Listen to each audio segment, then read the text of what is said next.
Hey everyone, this is Aditi and I welcome you all to my channel Adi's Teaching where you learn English easily with me. This is day 77 of our free spoken English course. And আজকে আমরা কি করছি দেখো আজকে আমরা যেটার উপর কাজ করব সেটা হলো আমরা would rather and prefer to এই দুটো ফ্রেজের উপর আমরা কাজ করব। আমরা কখন ব্যবহার করি এবং কিভাবে আমরা সেন্টেন্স গঠন করি, স্ট্রাকচার কি হয় সবকিছু আমরা শিখবো। সো ফার্স্টে আমরা স্টার্ট করব would rather দিয়ে। would rather আমরা সেন্টেন্সে ব্যবহার করি কখন, দেখো বরং করব যখন বোঝাতে চাই যে আমি বরং এটা করব, আমি বরং আজকে আগে ঘুমাবো, আমি বরং আজকে ভাত খেয়ে নেব, আমি বরং আজকে বাড়িতেই থাকবো, বা আমি বরং এটা করতাম বা এটা করব বোঝাতে আমরা কিন্তু would rather এর ব্যবহার করি, বা করতে চাই বোঝাতে আমরা would rather এর ব্যবহার করি।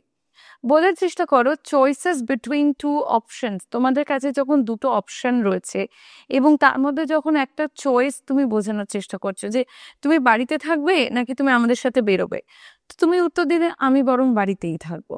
তো এইটা আমি কি করলাম, আমি এখানে দুটো অপশনের মধ্যে থেকে একটা বেছে নিলাম। তো যখন আমরা এরকম দুটো অপশনের মধ্যে থেকে একটা বেছে নিচ্ছি আমরা কিন্তু বরং এর ব্যবহার করছি সেন্টেন্সে, তাই না? তখনই would rather আসছে। ফাইন, এবারে স্ট্রাকচার এখানে তোমাদের জন্য দুটো স্ট্রাকচার দেওয়া রয়েছে। প্রথম স্ট্রাকচারটা খুবই সিম্পল, যেটা জেনারেলি আমরা দেখে থাকি। সেকেন্ড স্ট্রাকচারটা একটুখানি তোমাদের জন্য আনকমন হবে, তো বুঝলে তোমাদের জন্য সবটাই ইজি হয়ে যাবে।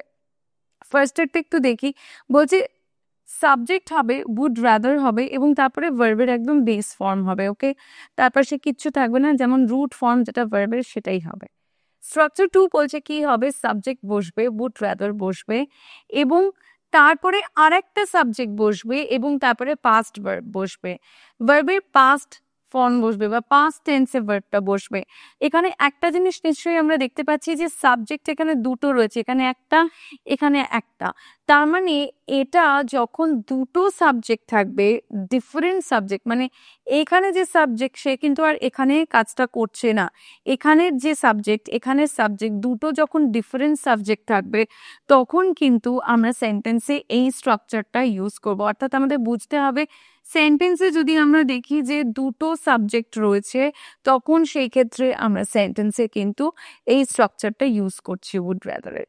এইবারে এই ক্ষেত্রে কি বলা হচ্ছে, এই ক্ষেত্রে বলা হচ্ছে যে সেন্টেন্সটা ফিউচারে থাকুক কি প্রেজেন্টে থাকুক, যেখানেই থাকুক আমাদের এখানে কিন্তু ভার্বে পাস্ট টেন্সটা ইউজ করতে হবে। ওকে, এখানে ভার্বের আমরা পাস্ট টেন্স ইউজ করব এবং এরকম দুটো এক্সাম্পল আমি তোমাদের জন্য রেখেছি। একটু আনকমন আছে, বাট এরকম না যে এটা ব্যবহার করতেই হবে, এটার আরো অনেক উপায় আছে এই সেন্টেন্সগুলো বলার, বাট বুঝে রাখো। Okay, it's important. আচ্ছা, তো চলো দেখে নি। ফার্স্টের এক্সাম্পলটা বলছে I would rather stay home tonight. I would rather stay home tonight এর মানে কি, আমি বরং আজকে রাতে বাড়িতে থাকবো, আমি বরং আজ রাতে বাড়িতে থাকবো না বাবা, আজকে আমি তোদের সাথে বেরোবো না, বরং আজ রাতে আমি বাড়িতে থাকবো, এই ধরনের কথাগুলোর সময়। ওকে, সো আমি বরং আজ রাতে বাড়িতে থাকবো, I would rather stay home tonight. দেখো উড রাদার এর পরে আমরা দেখতে পাচ্ছি স্টে ভার্বের ফার্স্ট ফর্ম বসেছে, ঠিক আছে, বরং বোঝাচ্ছে আমি বাড়িতে থাকবো। ফাইন, আমি বাড়িতে থাকবো, এটা কিন্তু ফিউচারে রয়েছে সেন্টেন্সটা, আমি বাড়িতে থাকবো, প্রেফারেন্স বোঝাচ্ছি। We would rather go by train, আমরা বরং ট্রেনে করে যাব। একটা জিনিস নিশ্চয়ই বুঝতে পারছো যে আমরা যাব, করব, খাবো, যতই এটা ফিউচারে থাকুক সেন্টেন্সটা কিন্তু আমরা ভার্বের বেস ফর্ম দিয়েই লিখছি। যে উড রাদার এর পরে এখানেও আমরা দেখতে পাচ্ছি যে ভার্বের কিন্তু বেস ফর্ম গো রয়েছে। Okay, we would rather go by train, এখানে কিন্তু গো হয়েছে। পরেরটা বলছে he would rather eat at home, সে বরং বাড়িতেই খাবে, সে বরং বাড়িতেই খাবে, would rather eat at home, eat বুঝতে পারছো, সে বরং বাড়িতেই খাবে। I would rather not talk about it, আমি বরং এটার ব্যাপারে কথা না বলি। মানে আমরা অনেক সময় বলি না যে বেটার হবে এই বিষয়ে যাতে আমি কথা না বলি, বা ভালো হবে আমি এই বিষয়ে যাতে কথা না বলি। I would rather not talk about it, so আমি বরং এটার ব্যাপারে কথা নাই বললাম। আমরা বলি না বাংলায়, আমি বরং এটার ব্যাপারে কথা নাই বললাম, আমি বরং তার ব্যাপারে নাই ভাবলাম, আমি বরং এই বিষয়টার প্রশ্ন নাই করলাম। তো তখন আমরা বরংও বলছি আবার নাও বলছি, সো উড রাদার নট হবে। তারপর they would rather sleep early, তারা বরং একটু আগে ঘুমোলো, they would rather sleep early, ঠিক আছে, বা তারা বরং একটু আগে ঘুমোবে, বোঝা গেছে। রাদারের পরে স্লিপ দেখতে পাচ্ছি, আগে টপ। এইবারে আসছি এক্সাম্পল 6 and 7 এ। কি বলছে এখানে? ডিফারেন্ট সাবজেক্ট রয়েছে। এতক্ষণ ধরে যে সেন্টেন্স গুলো পেয়েছি এখানে একটা সাবজেক্টেরই একটা অ্যাকশন বোঝানো হয়েছে, যে একটা সাবজেক্ট রয়েছে এবং সে একটা কিছু বেছে নিয়েছে, কোনো একটা অপশন।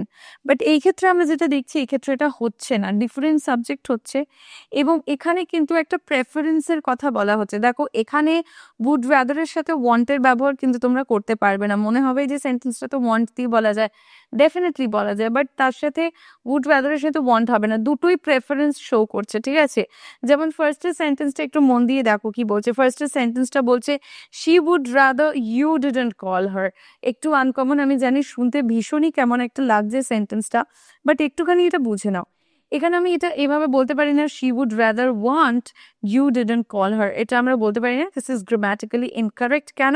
কারণ উড রাদার আর ওয়ান্ট দুটোই কিন্তু প্রেফারেন্স শো করে, ঠিক আছে। দুটোকে একসাথে ব্যবহার করা একদমই আননেসেসারি, এবং দুটো একসাথে ব্যবহার করলে জিনিসটা গ্রামাটিক্যালি ইনকারেক্ট হয়ে যাবে। So would rather is already a complete expression of preference, তার সাথে আমাদের কিন্তু আর ওয়ান্টকে এখানে বসাতে যার জন্য লাগছে না, ঠিক আছে। আই হোপ এইটুকু তোমরা বুঝতে পেরেছো, ঠিক আছে। নাও এইখানে এই যে সেন্টেন্সটা বলেছে she would rather you didn't call her, she would rather you didn't call her, এর মানেটা কি হলো? এর মানেটা হচ্ছে এটা যে সে চায় তুমি যাতে তাকে কল না করো, সে বরং চাইবে তুমি তাকে যাতে কল না করো, আর সে চায় তুমি তাকে কল না করো। বোঝা গেল? তাহলে এটাকে আমরা যদি একটু সিম্পল ভাষায় বলি তাহলে হবে she want you not to call her. She want you not to call her. Okay, fine. তারপর এটা কি বলছে? I would rather he stayed home. I would rather he stayed home. এই সেন্টেন্সটার মানে কি হলো? এই সেন্টেন্সটার মানে এটাই হলো আমি চাই সে বরং বাড়িতেই থাকুক। আমি চাই, I would rather মানে আমি চাই সে বরং বাড়িতেই থাকুক, he stayed home, ঠিক আছে। দেখো এখানে দুটো ডিফারেন্ট পিপল ইনভলভ রয়েছে, একটা আই রয়েছে, একটা হি রয়েছে, আগেরটাতেও তাই শি রয়েছে, ইউ রয়েছে, ডিফারেন্ট পিপল ইনভলভ রয়েছে, এবং যার জন্য যে সেকেন্ড ক্লজটা হচ্ছে এখানে কিন্তু আমরা ভার্বের পাস্ট ফর্ম ব্যবহার করছি। ওকে, সিম্পল পাস্ট ফর্ম আমরা দেখতে পাচ্ছি, আমরা পাস্ট ভার্ব ব্যবহার করছি। এবং মাথায় রাখবে যতই প্রেজেন্টে থাকুক বা ফিউচারের কথাটা বলা হোক, এখানে কিন্তু আমরা ভার্বের পাস্ট ফর্মটাই একমাত্র ইউজ করব। এইরকম ধরনের আরো কয়েকটা এক্সাম্পল আমি তোমাদের জন্য দেখাচ্ছি। দেখো আমি যদি এই কথাটা বলি তারা চায় না সে আসুক, তারা চায় না সে আসুক, তাহলে তারা চায় না, দে ডোন্ট ওয়ান্ট, এটাকে আমরা এইভাবে বলতে পারি they would rather, they would rather, okay, he didn't come. তাহলে কি হলো? তারা চায় না সে আসুক, they would rather he didn't come. এইখানে কিন্তু তা সে আসুকের জায়গাটায় এখানে নেগেটিভ হয়ে যাচ্ছে, এই জায়গাটায় কিন্তু নটের ব্যবহার হচ্ছে না, যেটা আমরা বাংলায় বলছি যে তারা চায় না, দে ডোন্ট ওয়ান্ট হচ্ছে, তো ডোন্ট ওয়ান্টের জায়গায় আমরা এখানে নটের ইউজ করছিলাম, বাট উড রাদারের জায়গায় হবে না, এখানে নটটা চলে আসবে, ঠিক আছে। আর একটা এরকমই এক্সাম্পল ডিফারেন্ট সাবজেক্ট দিয়ে তোমাদের দেখাচ্ছি। যেমন দেখো পরের এক্সাম্পলটা, সেন্টেন্সটা কি বলছে? সে চায় আমি সত্যি বলি, সে চায় আমি সত্যি বলি, তাহলে কি হবে? He would rather, I told হয়ে যাবে, আই টেল দ্য ট্রুথ হবে না, I told the truth. He would rather I told the truth. এই প্যাটার্নটা তখন হচ্ছে, তখন দেখবে এখানে দুটো সাবজেক্ট থাকছে, ওকে, ডিফারেন্ট সাবজেক্ট থাকছে। তাহলে আই হোপ এই অবধি তোমাদের যেটুকু বুঝিয়েছি তোমরা বুঝতে পেরেছো। আর next target is to learn prefer to. এবারে দেখে নেবো যে প্রেফার টু আমরা কি অর্থে সেন্টেন্সে ব্যবহার করি। প্রেফার টু এর কিন্তু তিনটে স্ট্রাকচার আছে, আমরা তিন ভাবে প্রেফার টু এর ব্যবহার সেন্টেন্সে দেখতে পাই, অর্থাৎ প্রেফার টু দিয়ে তিন ধরনের সেন্টেন্স আমরা গঠন করতে পারি। তো প্রেফার টু আমি কখন ব্যবহার করি? যখন আমি বলি না যে আমি চায়ের থেকে বেশি কফি পছন্দ করি, আমার ভাতের থেকে বেশি রুটি পছন্দ, তো এই ধরনের সেন্টেন্সের ক্ষেত্রে আমরা প্রেফার টু ব্যবহার করি। তো বেশি পছন্দ করে বা করির ক্ষেত্রে আমরা প্রেফার টু ইউজ করি। এবার স্ট্রাকচারগুলো একটুখানি দেখে নাও। দেখো সাবজেক্ট রয়েছে, তারপরে প্রেফার টু, অ্যান্ড তারপরে V1 রয়েছে, ঠিক আছে? যেরকম আই প্রেফার টু ড্রিঙ্ক, তো আই প্রেফার টু ড্রিঙ্ক এখানে কিন্তু ফার্স্ট স্ট্রাকচারটা গেছে। তারপর আবার বলছে দেখো প্রেফার সাবজেক্ট হবে, সাবজেক্টের পরে প্রেফার হবে, প্রেফারের পরে এখানে টু হচ্ছে না, প্রেফারের পরে এখানে নাউন বসছে, তারপর টু বসছে, তারপর আবার আরেকটা নাউন বসছে। এরকম ধরনের সেন্টেন্সের এক্সাম্পল আমি কিন্তু এখানে দেখিয়েছি। যেমন we prefer walking to driving, মানেটা কি হচ্ছে আমি বুঝিয়ে দেবো। আবার আরেক ধরনের সেন্টেন্স বলছে যে প্রেফার ডুইং আছে, তারপরে নাউন, তারপরে টু, তারপরে ডুইং, তারপর নাউন, যেরকম এখানে লাস্ট এক্সাম্পলটা দেখতে পাচ্ছি। এবার চলো একটু এক্সাম্পলগুলো আমরা বুঝে নেওয়ার চেষ্টা করি। ফার্স্টেরটা কি বলছে, I prefer to drink tea in the morning. First স্ট্রাকচারটা যাচ্ছে এখানে, I prefer to drink tea in the morning, বলছে আমি সকালবেলা চা খেতে বেশি পছন্দ করি। সো প্রেফার টু এর পরে এখানে আমরা দেখতে পাচ্ছি সাবজেক্ট রয়েছে প্রেফার টু, তারপরে আমরা V1 দেখতে পাচ্ছি drink, and then the rest of the sentence. পরেরটা বলছে she prefers to travel by air, again এখানে স্ট্রাকচার 1 যাচ্ছে। শি সাবজেক্ট প্রেফার্স টু, সে পছন্দ করে, কি পছন্দ করে, সে ট্রাভেল করতে পছন্দ করে, সে এয়ারে ট্রাভেল করতে, অর্থাৎ সে উড়োজাহাজে ট্রাভেল করতে বেশি পছন্দ করে, প্লেনে ট্রাভেল করতে বেশি পছন্দ করে। She prefers to travel by air হয়ে গেল। কিন্তু পরের যে সেন্টেন্সটা রয়েছে, পরের সেন্টেন্সটার মধ্যে না ক্লিয়ারলি দুটো চয়েসের কথা বলেছে এবং প্রেফারেন্সের কথা, কোনটা বেশি পছন্দ করি সেটার কথা বলেছে। ক্লিয়ারলি এখানে দুটো চয়েস রয়েছে। ফার্স্টের দুটো সেন্টেন্সে কিন্তু ছিল না। যেরকম আমি চা খেতে বেশি পছন্দ করি, এই সেন্টেন্সটা যদি আমি বলি তাহলে আমি ফার্স্ট স্ট্রাকচার দিয়ে বলবো। কিন্তু আমি যদি বলি যে আমি কফির থেকে চা বেশি পছন্দ করি, এই ধরনের সেন্টেন্সের ক্ষেত্রে আমি কিন্তু স্ট্রাকচার 2 এর ব্যবহার করবো, এবং সেটাই এখানে হয়েছে। কি বলছে, we prefer walking to driving. We prefer walking to driving মানে ড্রাইভ করার চেয়ে আমরা হাঁটতে বেশি পছন্দ করি। We prefer walking to driving. So ফার্স্টে আমরা সেটার উল্লেখ করবো যেটা আমরা পছন্দ করি, অ্যান্ড দেন সেটার উল্লেখ করব যেটা আমরা খুব একটা পছন্দ করি না। So we prefer walking to driving.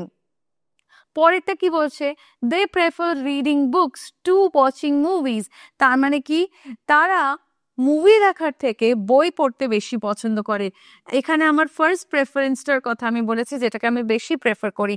They prefer reading books to watching movies. Next বলছে he prefers tea to coffee, এটাই আমি বলছিলাম, I prefer tea to coffee or he prefers tea to coffee মানে আমি কফির চেয়ে চা বেশি পছন্দ করি, বা সে কফির চেয়ে চা বেশি পছন্দ করে। ফার্স্টে সেটাই রাখছি যেটা আমি পছন্দ করি। সো আমি চা পছন্দ করি, তাহলে আমি চাকে আগে রাখবো, ঠিক আছে? আমি কফির থেকে চা বেশি পছন্দ করি, হি বা সে কফির থেকে চা বেশি পছন্দ করে, he prefers tea to coffee. Next, do you prefer texting or calling? এখানে প্রেফার কি রয়েছে, এখানে দেখো প্রেফারের পরে এখানে ভার্ব আইএনজি আমরা দেখতে পাচ্ছি। Do you prefer texting or calling, তুমি কি পছন্দ করো, এখানে কোয়েশ্চেন করেছে। Okay, so do you prefer texting or calling, তুমি কল করতে বেশি পছন্দ করো না টেক্সট করতে বেশি পছন্দ করো।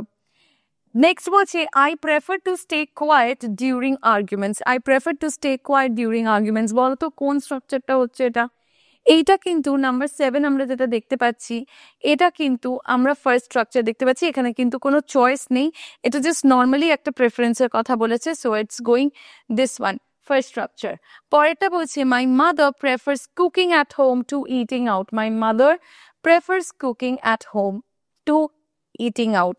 My mother prefers cooking at home two eating out, এটা চলে যাচ্ছে হচ্ছে এই স্ট্রাকচারটা। দেখো প্রেফার ডুইং রয়েছে, নাউন টু ডুইং নাউন, তাই হয়েছে prefer doing, doing what, cooking, right? At home হয়েছে, তার মানে এখানে আমরা নাউনের ব্যবহার পাচ্ছি টু, অ্যান্ড দেন আগেইন আমরা ডুইং এর ব্যবহার পাচ্ছি, ঠিক আছে? সো কি হচ্ছে, ভার্ব আইএনজি, ডুইং মানে অ্যাকচুয়ালি এখানে ভার্ব আইএনজি এর ইউজ পাবো। ওকে, সো সেটাই হয়েছে, prefers cooking, cook ING, at home নাউনের ব্যবহার হচ্ছে টু, আগেইন ভার্ব আইএনজি। মানে আমার মা বাইরে খাবার চেয়ে বাড়িতে খাওয়া, বাড়িতে রান্না করা বেশি পছন্দ করে। বোঝা গেছে? আরেকবার বলে দিচ্ছি, এর মানে কি হলো, আমার মা বাইরে খাবার চেয়ে বাড়িতে রান্না করা বেশি পছন্দ করে।